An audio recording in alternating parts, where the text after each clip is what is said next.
nossa segunda parte, né, do nosso discipulado. Vamos começar então orando ao Senhor, buscando a direção de Deus para nos orientar, tanto para nós explicar aquilo que o Senhor tem para nos falar, como para guardar no nosso coração, né? Vamos orar. Senhor nosso Deus, nós te louvamos, adoramos o teu nome, Pai. Senhor, nós estamos aqui no intuito de aprender mais de Ti, que o Senhor venha com a Tua unção, com o Teu poder, com a Tua graça, iluminando os nossos entendimentos para compreender a Tua palavra. Pai, no nome de Jesus, que o Santo Espírito do Senhor, o Espírito de sabedoria, Espírito de inteligência, de conselho, de conhecimento e de temor do Senhor esteja sobre as nossas vidas, Pai, em nome de Jesus. Visita cada participante, Senhor, cada candidato ao batismo, Senhor Jesus, toma eles nas tuas mãos, guarde eles na tua mão, debaixo da tua mão forte, livra eles de toda retaliação do mal, Pai, em nome de Jesus, que eles, Pai, eles estão fazendo uma aliança contigo através do batismo, e essa instrução, para que eles saibam, Senhor, o que será feito, o que eles têm em ti, Senhor, que a partir dessa aliança feita, aliança de morte, de ressurreição de Cristo na vida de cada um, eles passam a fazer parte do teu corpo. Esse é o intuito que nós estamos aqui para trazer esse esclarecimento, que a luz do teu Espírito ilumina a mente de cada um. Pai, em nome de Jesus, nós oramos, cremos que o Senhor está conosco, nos ajudando neste ensino, Pai, em nome de Jesus. Amém. Louvado seja Deus. Então, o texto que nós usamos na aula passada, nós vamos retornar a ele, né? Que está em Atos dos Apóstolos, capítulo 2, versículo 37 em diante. Eu vou ler novamente, embora hoje nós vamos ficar com 41, né? Que é do 37 ao 41. Na aula passada nós falamos do 37 ao 40, né?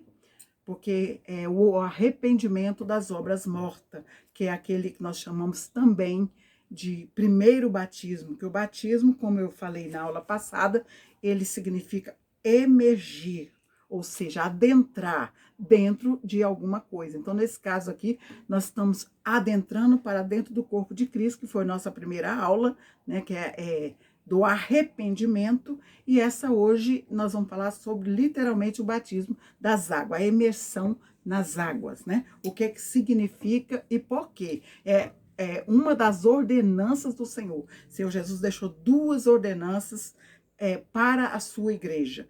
Primeiro, o batismo, que a pessoa é a marca e é o ato público que a pessoa confessou o Senhor e recebeu a marca de Cristo, o batismo nas águas, né? E a segunda é a Santa Ceia até que ele volte, né?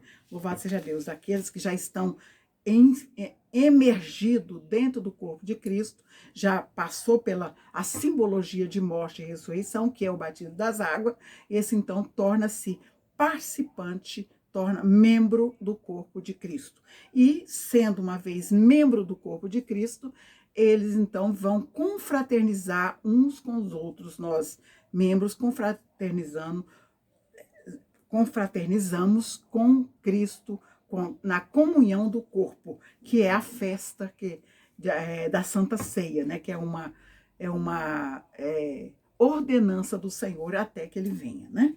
Louvado seja Deus. Então vamos ler o texto que está em, como eu já falei, Atos dos Apóstolos, a partir do 37, embora hoje nós vamos explanar no 41. Diz assim: ouvindo eles isto, compungiram-se em seu coração e perguntaram a Pedro e aos demais apóstolos: que faremos, varões e irmãos? Isso só para entender, que eu já falei na aula passada, para a gente dar esse tópico novamente, para trazer a memória, para a gente dar continuidade, né?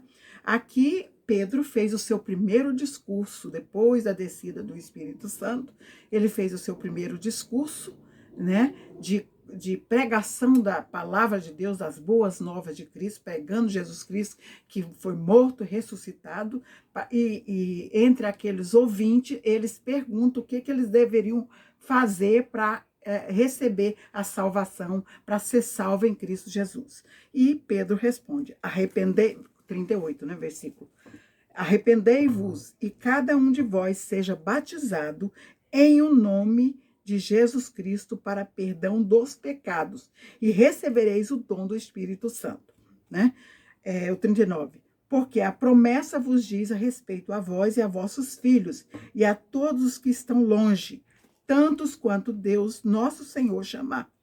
E, com muitas outras palavras, isto testificavam e os exortavam, dizendo: salvai-vos desta geração perversa. Agora, o 41, que é o nosso versículo-chave para essa segunda parte do estudo, que é o batismo, né?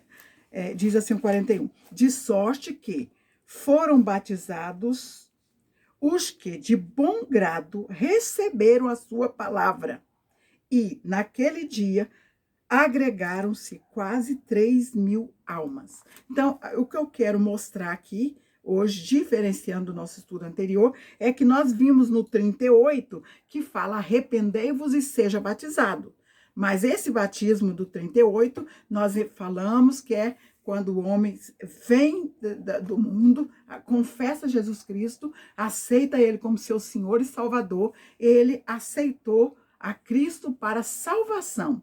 Nós falamos sobre o pecado, aquele pecado original que é perdoado nesse ato, né? Falamos que o homem precisa nascer de novo da água do Espírito. Essa água do Espírito que nós falamos, para entrar no reino de Deus, simboliza o quê? O arrependimento das obras mortas. Esse batismo é quando adentramos para o corpo de Cristo. Agora, o 41 diz exatamente quase as mesmas coisas, mas dizendo já do batismo das águas. De sorte que foram batizados que de bom grado receberam a sua palavra, ou seja, a palavra da pregação, né? E naquele dia agregaram-se quase 3.000 almas. Então foram os primeiros convertidos, os primeiros crentes, a primeira igreja nascendo aqui, a igreja do Senhor Jesus, porque a humanidade é dividida em 3 povos: judeus, não convertidos, os gentios, que significa aqueles que estão fora da aliança do Senhor, e a igreja do Senhor, que é todos aqueles que são, tanto judeu como grego, como todos aqueles que vêm para Cristo. Esse chama-se igreja, e essa igreja forma-se o corpo de Jesus na terra, né? Então aqui, essa parte aqui que nós já estamos entrando, que é aqueles de bom grado foram batizados, aqueles que de bom grado receberam a sua palavra. Esse batizado aqui foram batizados nas águas, né? Confirmando aquilo que já havia sido feito, que é a conversão deles em Cristo Jesus.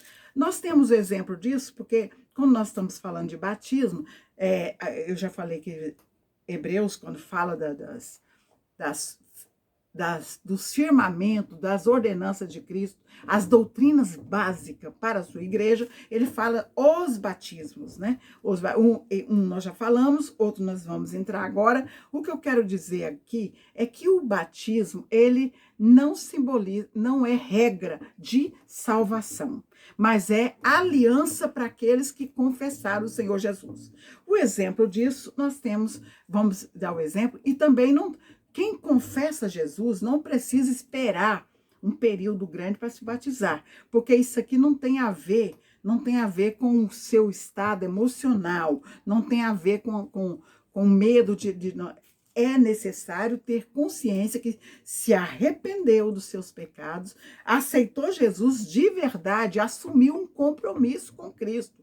Quando nós assumimos um compromisso com Cristo, quando nós cremos no Senhor Jesus, assumimos um compromisso, nós passamos pelo batismo das águas como uma marca. Quando uma criança nasce, ele recebe um nome. Então, nesse receber o nome, ele foi batizado com aquele nome, né? Aqui nós recebemos, quando batizamos nas águas, recebemos o nome de cristão, de seguidores de Cristo. Nós agora já não estamos mais na lei das obras mortas do mundo. Nós estamos agora, nós somos chamados de cristãos, seguidores de Cristo. E nós recebemos essa marca através do batismo.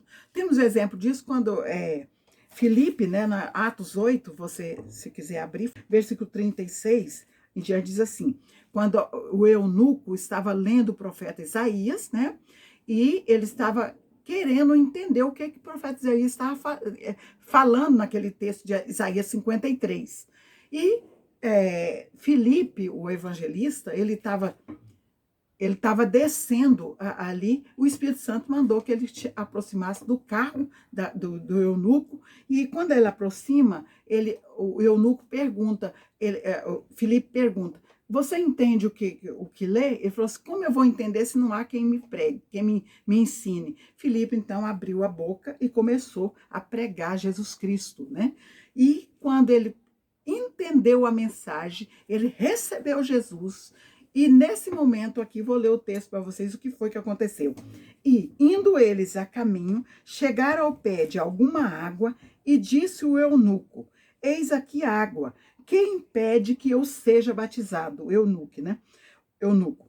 E disse Filipe, é lícito, se crês, de todo o teu coração.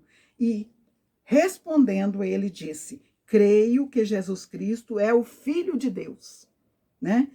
E o 38 diz assim, e mandou parar o carro e desceram ambos a água, tanto Filipe como o eunuco, e o batizou.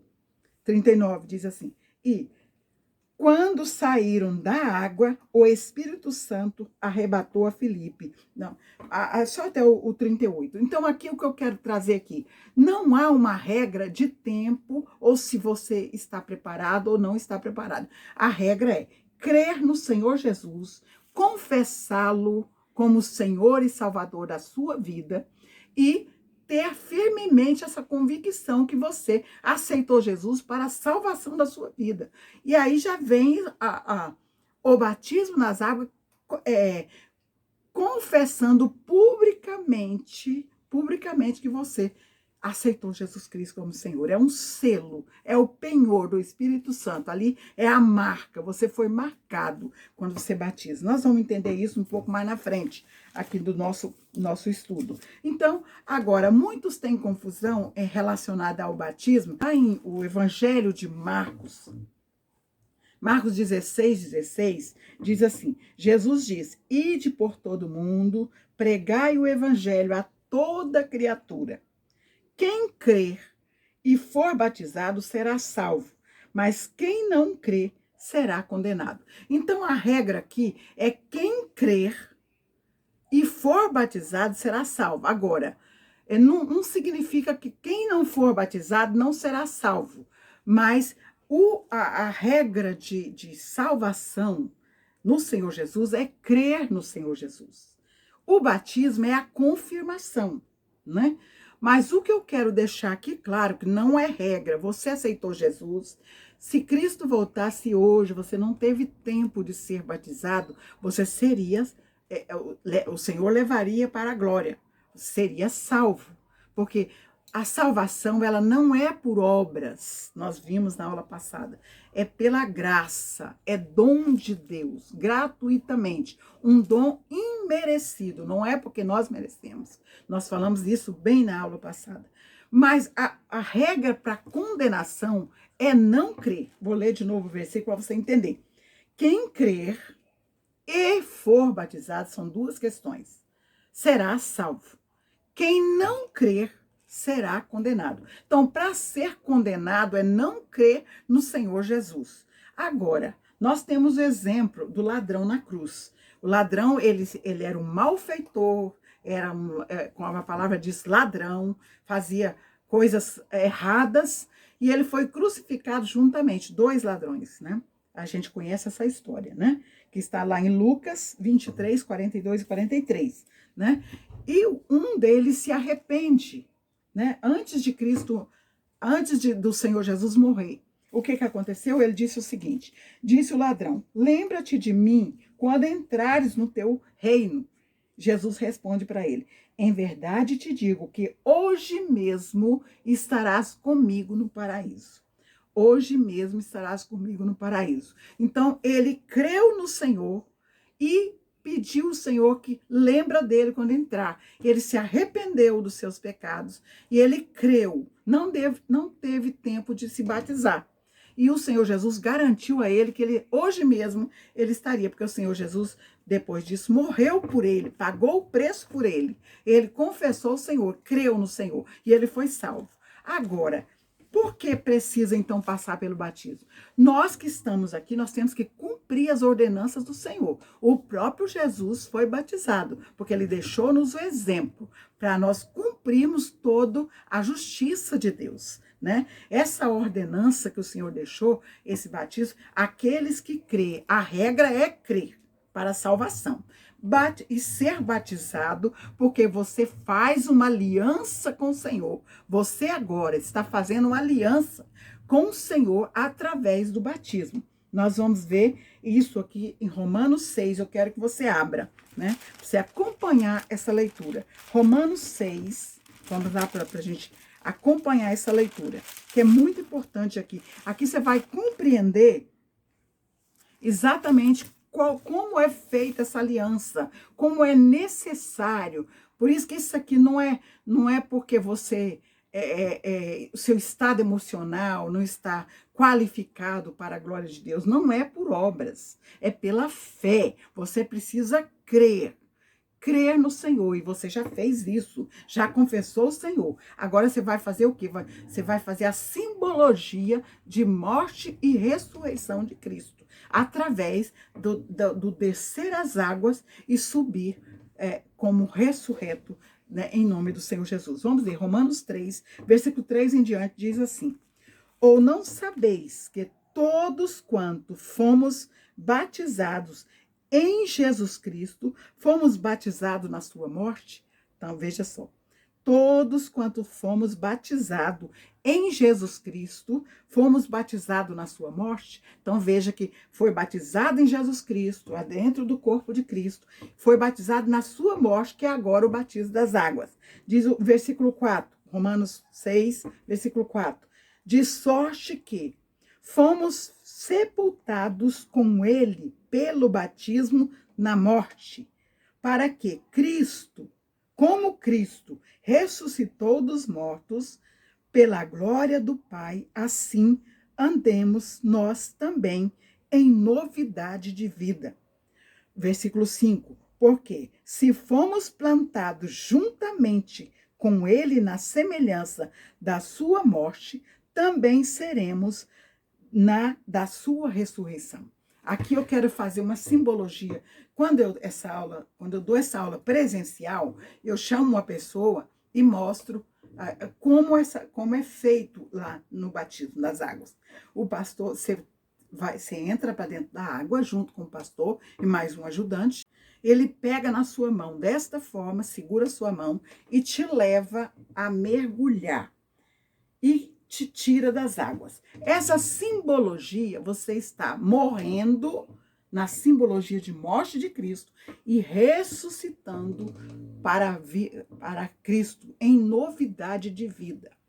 O versículo 6 diz assim: sabendo isto, que o nosso homem, o nosso velho homem, foi com ele crucificado, para que o corpo do pecado seja desfeito, a fim de que não sirvamos mais a lei do pecado, ou o pecado. Então, veja que quando nós fazemos essa simbologia, você faz uma aliança com Deus, você passou pela simbologia, você confessou Cristo, que ele morreu e ressuscitou para a sua salvação.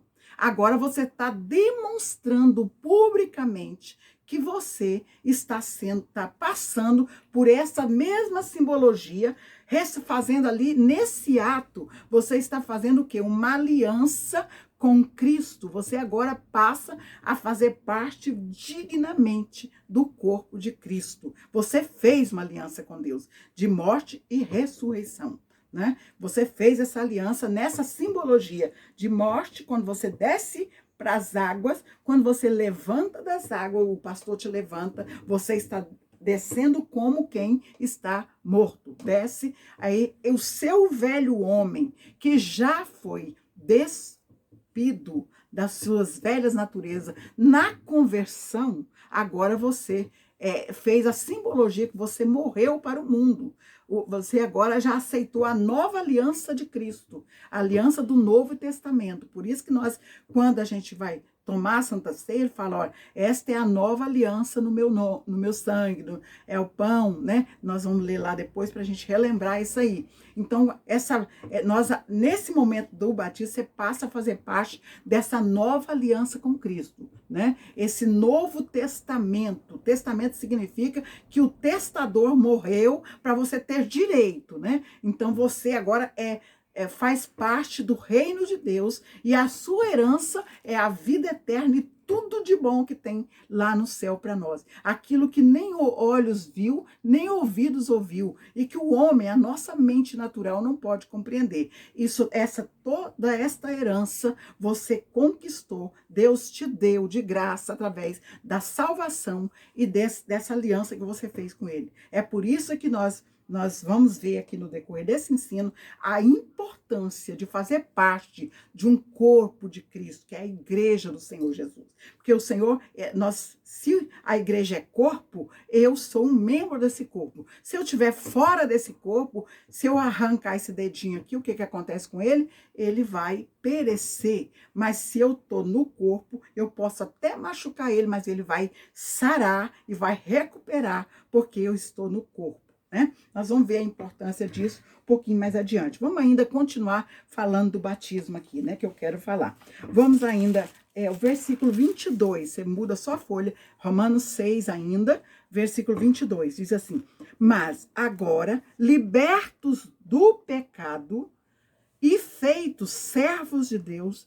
tende o vosso fruto para a santificação, e por fim a vida eterna. Então, é a santificação. Santificar-nos é separar das coisas do mundo. Nós já não fazemos parte das coisas do mundo. O pecado, ele já não pode ter domínio sobre as nossas vidas. Como nós vamos conquistar essa libertação? Através da palavra de Deus, através de ouvir a palavra, de estudar a palavra, ler a palavra, porque só que quem liberta nosso velho eu é a palavra de Deus, né? O versículo 7, voltando em Romanos 6, 7, diz assim, porque aquele que está morto está justificado do pecado, quem passou por isso. O 8 diz, ora, se já morremos em Cristo, cremos que também com ele viveremos, sabendo que, havendo Cristo ressuscitado dos mortos, já não morre, a morte não mais terá domínio sobre ele. E assim nós juntamente com ele. O versículo 12 desse mesmo capítulo diz assim, ó, não reine, portanto, o pecado em vossos corpos mortais, para lhe obedecerdes em suas concupiscências. Então veja aqui, Paulo está falando a essa igreja que não reine mais o pecado em nosso corpo, porque nós já morremos com Cristo, já estamos vivendo, o velho homem já foi desfeito na pregação da mensagem, da palavra de Deus, e nós já morremos a simbologia de morte e ressurreição de Cristo, e o pecado não pode mais ter domínio sobre as nossas vidas. Né? Diz assim, ó, não reine, portanto, o pecado em vossos corpos mortais, para lhe obedecerdes em suas concupiscências, ou seja, aquele mau pensamento que vem na nossa mente, e a gente dá ocasião a esse mau pensamento e gera uma atitude, essa atitude chama-se pecado. Essa prática, essa atitude daquele mau pensamento chama-se pecado. E uma vez concebido o pecado, a morte, já houve a morte, aquilo que nós aprendemos, a separação da comunhão de Deus, né? Essa separação, quando entra o pecado faz separação, nós vimos isso na aula passada, faz separação de nós e o nosso Deus, para que nós não vemos mais, não sentimos a presença de Deus. E se Cristo voltar, ou se nós morrermos nesse estado de pecado, de separação, o elo que nos leva para a glória de Deus é cortado. E não é porque Deus não queira te levar, mas infelizmente, hora de subir para o céu se o elo, a comunhão com o corpo de Cristo estiver separado da cabeça, ou o membro estiver separado do corpo, que é melhor dizer, né? O corpo vai perecer, né? Esse membro vai perecer. Então, aqui nós vemos, o versículo 12, nem tampouco apresenteis os vossos membros ao pecado, por instrumento de iniquidade, mas apresentai-vos a Deus como vivos entre os mortos, e os vossos membros a Deus como instrumento de justiça. O que está dizendo? Nenhuma parte do nosso corpo deve ser instrumento para o pecado. Nenhuma parte do nosso corpo. Todo o nosso corpo é santificado para a morada do Senhor, morada do Espírito Santo. Ele é santo, né? Nós não podemos usar os nossos membros para instrumento de injustiça, de pecado, porque nós temos que apresentar o nosso corpo a Deus como, ele diz assim, apresentai-vos a Deus como vivos dentre os mortos. Nós estamos vivendo no mundo, mas não somos mais do mundo. Nós pertencemos a Cristo, né? E a igreja do Senhor está assentada com Cristo nas regiões celestiais. Nós somos o mundo não pereceu até hoje porque a igreja do Senhor está na terra. Se a igreja está na terra, o Senhor Jesus continua na terra com seu Espírito Santo. Vamos dar seguimento. Colossenses capítulo 2, 12 diz assim, sepultados com ele no batismo, nele também ressuscitaste, para a fé no poder de Deus que o ressuscitou dos mortos. Outro versículo, confirmando a parte ainda do batismo. Gálatas 3, versículo 27 e 29 diz assim, porque todos quantos fostes batizados em Cristo, já vos revestistes de Cristo. Então veja, quando você faz essa simbologia, você é revestido da glória de Deus. Você é revestido do próprio Cristo. Você já tinha confessado a Cristo. Agora você fez uma aliança com ele. Você foi revestido do próprio Cristo. Você já estava vestido, agora, porém, você foi revestido com uma glória maior, né? Você agora faz parte do corpo, literalmente, de Jesus. Aqui é a cabeça, aqui é o corpo. Você faz parte desse corpo aqui de Cristo. A igreja forma, Jesus, ele é o cabeça. Nós, os servos de Deus, a igreja do Senhor, todos quanto o recebe como Senhor e Salvador, está dentro de uma igreja. A igreja quer dizer todo do povo de Deus, né? Nós, como nós vamos falar, separadamente somos membros, mas dentro do corpo nós fazemos a igreja do Senhor, a igreja, o corpo de Cristo. Então, é a igreja do Senhor que constitui o restante do corpo de Cristo. Jesus é a cabeça e nós vamos construindo Cristo na terra. Cristo é aquela luz que anda em nós, que brilha nas trevas, né? Cristo é a luz. Então veja que todos quantos foram batizados em Cristo foram revestidos da sua glória, né? Revestidos de Cristo. Nisto não há judeu, não há grego, não há servo, não há livre, não há macho, nem há fêmea, porque todos vós sois um em Cristo Jesus. Então veja, quando estamos em Cristo, eu falei no começo que a humanidade é dividida em 3 grupos de pessoas. Os judeus, que são da linhagem de Cristo, que não receberam Jesus Cristo, e os gentios, que é todos aqueles que são fora da aliança, fora do sangue carnal, da família legítima de Abraão, embora nós, em Cristo Jesus, nós passamos a fazer parte da descendência de Abraão. Nós vamos ver aqui. Mas todos aqueles, tanto seja quem for a raça, de gentios, de judeus, todos torna um só povo. O povo de Deus, a igreja do Senhor. E se você quiser confirmar isso, está lá em 1 Coríntios, capítulo 10, versículo 32, que ele fala, lá usa o lugar de gentios, está usando o grego, que na época os gregos simbolizavam os gentios, os que estavam fora da aliança. Mas está dizendo judeus, gregos e a igreja do Senhor. Então, a igreja é um povo só. Nós formamos que não há judeu, não há grego, não há livre, não há servo, não há macho, não há fêmea. Todos somos um de igual modo, fazendo parte do corpo de Cristo, né? A igreja do Senhor Jesus. Dando continuidade. E se vós E se sois de Cristo, então sois descendência de Abraão. Descendência no singular, porque a igreja é um povo só. Toda a igreja do Senhor, em todo o tempo, desde quando começou em Atos dos Apóstolos, já faz mais de 2000 anos na nossa era, né? No nosso tempo, no tempo Cromos, né? Que é o tempo do relógio, das estações, do sol, né? Desde então, somos igreja do Senhor. Então, somos descendência de Abraão, todos aqueles que vêm. Então, nós fomos o quê? Enxertados na família de Cristo, segundo a carne, né? Estando na igreja. Por isso que nós temos que dar ter esse entendimento claro e valorizar a comunhão com a igreja, valorizar, porque só nesta comunhão da igreja que nós fazemos parte do corpo de Cristo. Agora vamos começar a falar sobre a comunhão. Primeiro aos Coríntios, capítulo 1, nós vamos para Paulo, quando ele escreve a igreja de Corinto, que ele dá essa instrução escrevendo, mostrando qual é o valor da igreja, da comunhão, de fazer parte da igreja do Senhor.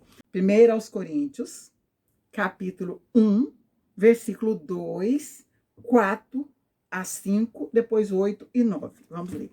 Diz assim: a igreja de Deus que está em Corinto e aos santificados em Cristo Jesus, chamados santos, com todos os que em todo lugar invocam o nome de nosso Senhor Jesus Cristo, Senhor deles e nosso. Paulo escrevendo a essa igreja.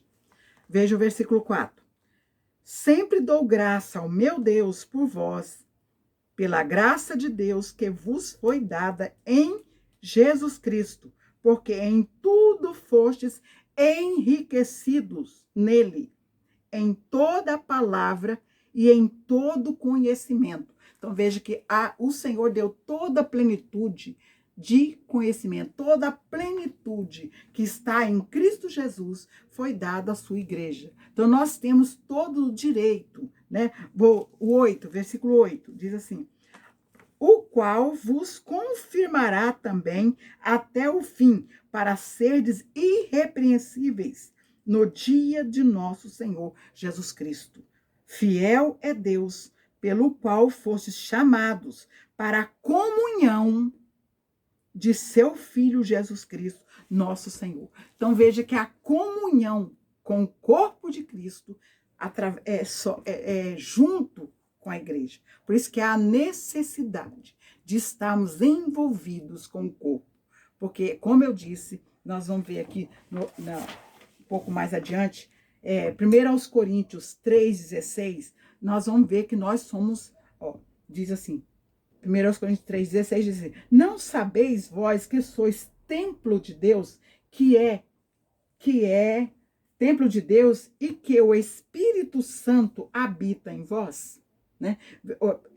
Andando um pouco mais adiante, 1 Coríntios 6, capítulo 6, agora 15. Estou pegando só esses versículos para a gente ter uma compreensão o que significa a comunhão do corpo, a frequência na igreja, estar ligado ao corpo, porque é através da igreja que Cristo vai nos sarando e nós vamos crescendo de fé em fé e alcançando o aperfeiçoamento, alcançando a santificação através da sua palavra e da comunhão com o corpo. Diz assim: não sabeis vós que os vossos corpos são membros de Cristo? Então veja que você só é membro do corpo de Cristo, né? O corpo é a igreja. Agora, eu falei no começo, se um membro meu sair fora do meu corpo, ele perece. Então, só há comunhão com Cristo através da sua igreja. Veja que a palavra de Deus, eu estou pegando algumas partes só, mas é claro que a palavra toda, ela fala sobre isso. É o corpo de Cristo, é a reunião dos salvos, é a igreja no todo. Eu sozinha não sou igreja, eu sozinha sou membro. Eu preciso estar no corpo. e o corpo é a igreja. Então, estão entendendo a necessidade de estarmos envolvidos com o corpo de Cristo, para fazer parte, para a cabeça, que é Cristo Jesus, nos direcionar, porque o cérebro está na cabeça, o corpo obedece os comandos do cérebro. Se nós estamos ligados na cabeça que é Cristo, como igreja do Senhor, Ele que está nos comandando, nos dirigindo, dando as diretrizes para a nossa vida. A cabeça, o cérebro da igreja, que é Cristo, é que está nos orientando. Por isso, a necessidade de estar ligado ao corpo. Agora, quando muitas vezes nós deixamos a igreja de lado e ficamos com a nossa fé somente em Deus, nós estamos quebrando esse vínculo da comunhão do corpo. E se o corpo não tem comunhão, nós não estamos representando a ordenança de Cristo, que é na comunhão do corpo é que nós participamos da simbologia da morte, do sangue e do corpo de Cristo. É na comunhão do corpo. Hebreus 12, versículo 19 a 25, diz assim, aqui o autor aos Hebreus vai dizer da necessidade de congregar, né? Diz assim, ó, tendo, pois, irmãos, ousadia para entrar no santuário. Quem entra no santuário é aquele que já passou pela palavra, pela lavagem, né? Se a gente pegar o exemplo antigo, vai ver que o sacerdote, para entrar no santuário, ele precisava se lavar, e ele entrava depois que faz todo aquele processo, houve aquele sacrifício lá, né? Matava-se um animal para o sangue correr, isso na velha aliança, na simbologia de Cristo, né? Agora nós já fomos lavados pela palavra de Deus, já passamos pela morte e ressurreição na simbologia do batismo, já fizemos aliança com Cristo, agora nós podemos entrar com ousadia no santuário celestial, na simbologia da igreja do Senhor, né? Vamos entrar com ousadia no santuário, pelo sangue de Jesus, pelo novo e vivo caminho que ele nos consagrou, pelo véu, isto é, pela sua carne, e tendo um grande sacerdote sobre a casa de Deus. Esse grande sacerdote é Jesus Cristo. E chegando-nos com verdadeiro coração, com inteira certeza de fé, tendo o coração purificado da má consciência e o corpo lavado com a água limpa. Esse coração purificado com a má consciência vem da palavra, a palavra que nos purifica, né? E lavado com a água limpa também simboliza a palavra, mas nós fizemos aquela simbologia também na simbologia da palavra, do lavar, né? Da purificação, né? Louvado seja Deus. Água limpa, 23. Retenhamos firme a confissão da nossa esperança, porque fiel é o que nos prometeu. Versículo 24 diz assim, e consideremos-nos uns aos outros para nos estimularmos ao amor e às boas obras. Quando nós vamos entender isso, é a comunhão do corpo, considerando uns aos outros, porque nós ouvimos a palavra, você escuta o testemunho de um, escuta o testemunho de outro, você vai sendo liberto da velha natureza, vai sendo restaurado, né? Então veja assim, considerando-nos uns aos outros, para nos estimularmos ao amor e às boas obras. Versículo 25, não deixando a nossa congregação, como é costume de alguns, antes admoestando-nos uns aos outros, e tanto mais quando vedes que se vai aproximando aquele dia. Então veja, que dia esse está falando? Do arrebatamento da igreja, né? Então essa necessidade aqui nós precisamos não deixando a prática da congregação, de congregar, porque é lá que nós vamos admoestando ou repreendendo, falando, ensinando, aprendendo o caminho do Senhor, aguardando o quê? A promessa de Deus, que é o arrebatamento da igreja, aguardando, porque quanto mais vai passando, mais se aproxima aquele grande dia, que é o dia onde o Senhor vem buscar os seus, né? O salvo para estar com ele eternamente, né? Louvado seja Deus. Agora, algo importante que nós vamos falar, que eu já falei, depois nós voltamos aqui, primeiro aos Coríntios 11, onde fala da Santa Ceia, que é a comunhão, é a festa de comunhão do salvo. Ali nós estamos o quê? Confraternizando um com o outro, né? E alguns até têm a prática de trocar o cálice do Senhor, simbolizando. Vou ler só para a gente entender essa parte aqui. Esse texto todos conhecem, que é lido muito na igreja, mas é necessário que nós tenhamos consciência, que a Bíblia diz que se nós participarmos desse ato, dessa ordenança, que é a segunda ordenança de Cristo para a sua igreja, sem ter consciência, sem saber o que estamos fazendo, nós estamos pecando. Isso vai servir para a gente morrer, a nossa fé ficar dormente, adormecido diante de Deus, né? Diz assim, porque eu recebi do Senhor que também vos ensinei, que o Senhor Jesus, na noite que foi traído, tomou o pão, aquele pão simbolizando o quê? O corpo dele que seria moído por nós, né? E tendo dado graça, partiu e disse, tomai e comei, isto é o meu corpo. Então veja que nós estamos ali o quê? Nós já estamos na comunhão do corpo, ali nós estamos confraternizando. Estamos ali. Os judeus, na época da Páscoa, tinha festa de 7 dias, porque a Páscoa simbolizava que comer da simbologia do Cordeiro, que é Cristo Jesus, né? Então veja que tomai e comer isto é o meu corpo que é partido por vós. Fazei isto em memória de mim. O que nós temos que fazer? Cada vez que nós estamos ali participando do corpo, vou ler o 25 e vou explicar. Semelhantemente, também, depois de cear, depois de participar do pão, tomou o cálice dizendo, este é o cálice, é o Novo Testamento. O que eu falei? Novo Testamento, nova aliança, né? No meu sangue, fazer isso todas as vezes que beberdes em memória de mim. Então veja que todos aqueles que depois de batizados, que fizeram aliança com o Senhor, fazem parte agora do corpo de Cristo, ele agora vai passar pela simbologia da morte e ressurreição, como isso?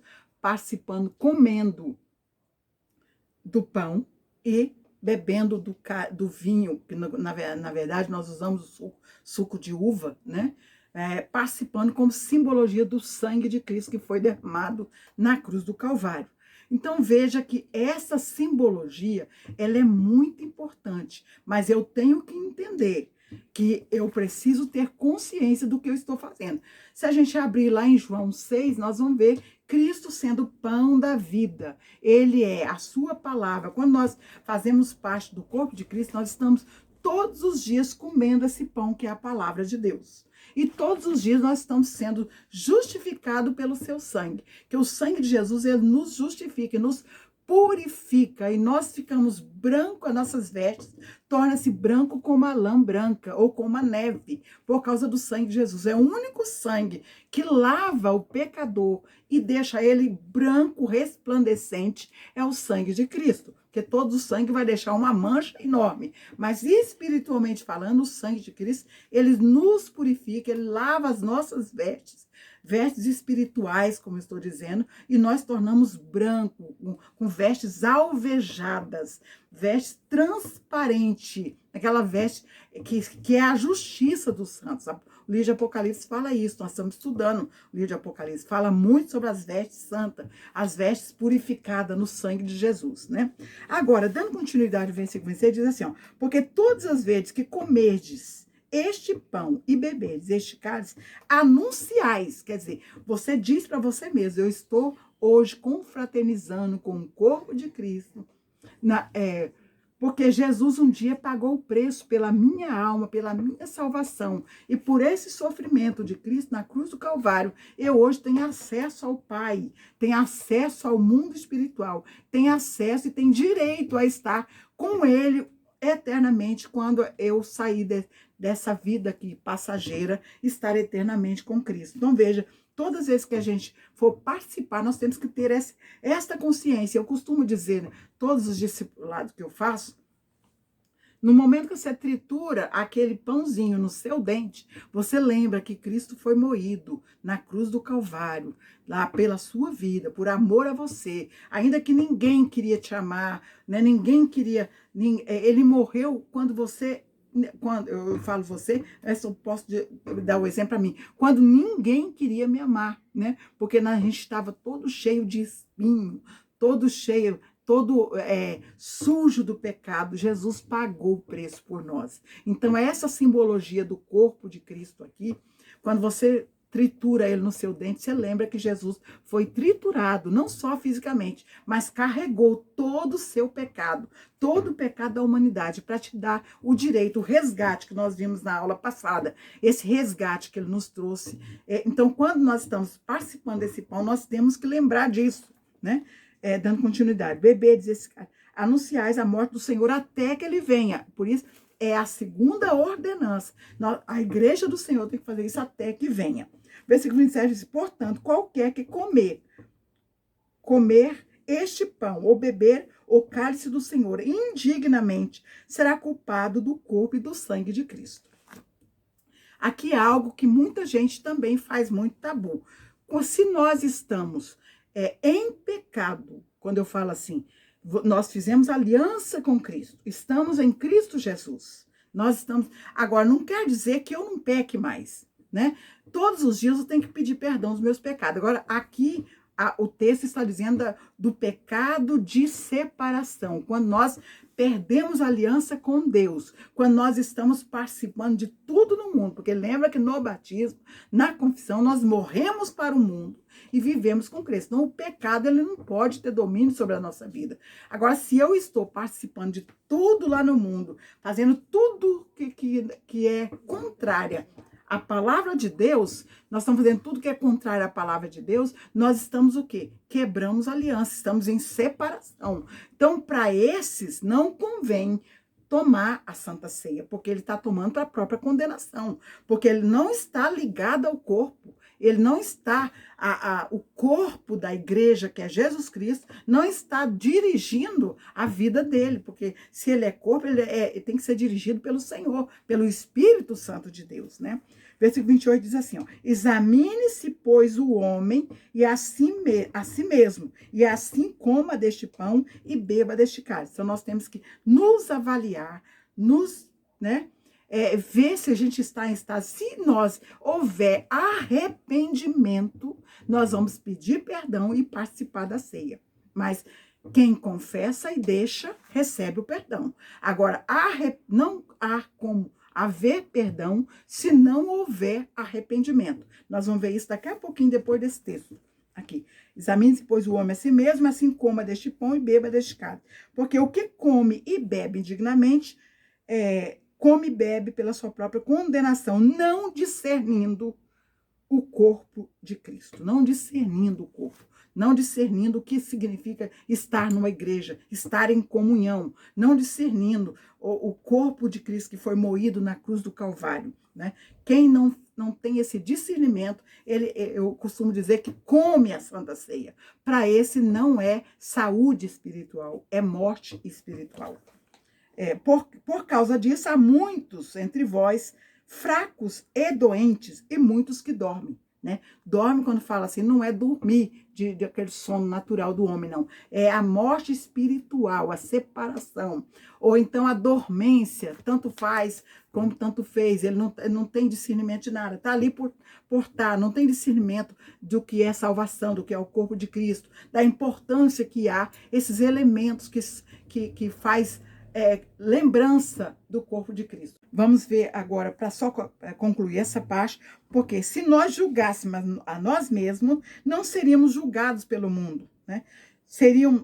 Mas quando somos julgados, somos repreendidos pelo Senhor. Quando eu vejo a minha falha e eu me arrependo dela, eu me julguei, eu estou sendo o quê? Repreendida pelo próprio Espírito Santo. Porque o Espírito Santo é que me convence que eu estou errada e me leva ao arrependimento para que eu venha consertar minha vida e participar do corpo de Cristo. Para não sermos condenados com o mundo. Porque se nós não fizer esse ato de avaliar nós mesmos, pedir perdão do nosso pecado, corriqueiro do dia a dia, e se houver quebrado a aliança, retornar, confessando o Senhor, renovando a sua aliança, pode participar do corpo de Cristo. Agora nós vamos para um texto que é o último, praticamente, que é a primeira carta de João, capítulo 1, diz assim, ó.